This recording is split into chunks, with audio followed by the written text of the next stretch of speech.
psychopath in sheep's clothing, or I am you. Wow, Amanda Knox generating lots of buzz once again thanks to her new Netflix documentary. It is really hard to believe it has been almost a decade since she was accused of killing her roommate in Italy. I mean, this story really captivated the world. So, how did filmmakers convince Knox to go public with her side of what happened? Tonight's Inside Story, Amanda in her own words. Did you kill Meredith Kircher? No. Well, I think what you see in our film is what Amanda says. She says, you know, people love monsters. They want to know who the bad guy is and that it's not them. November 2007, Perugia, Italy. 21-year-old British national Meredith Kircher is the victim of a brutal murder. Do you know anything you have not told police? No.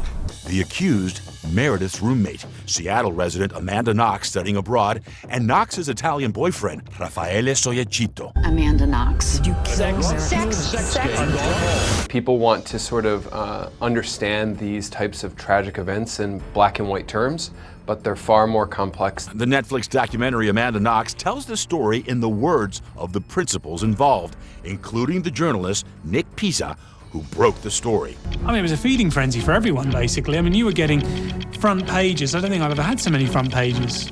The film's directors, Rod Blackhurst and Brian McGinn, initially approached Knox in 2011 through an acquaintance and spent years securing her trust and the trust of the rest of the subjects, as well as gaining access to sealed court documents. It took us 9 months to get access to the court files, which have a lot of material that no one's heard before or seen before.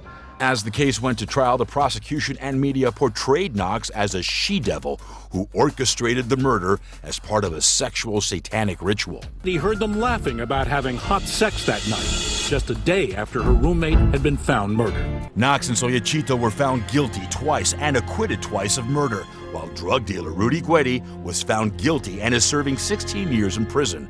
But still, public speculation of the real truth endures. You certainly can watch the film and decide on your own, who do you think is telling you the truth, or whose version of the truth do you want to believe? Today, 29-year-old Knox is engaged and living in Seattle as a writer for a small newspaper, trying her best to build a new life. She says doing this film is her own way of giving back to those who, like her, were wrongfully accused. What I'm trying to convey is that a regular person like me, just a kid who was studying abroad, who loved languages, could be caught up in this nightmare where they're portrayed as something that they're not.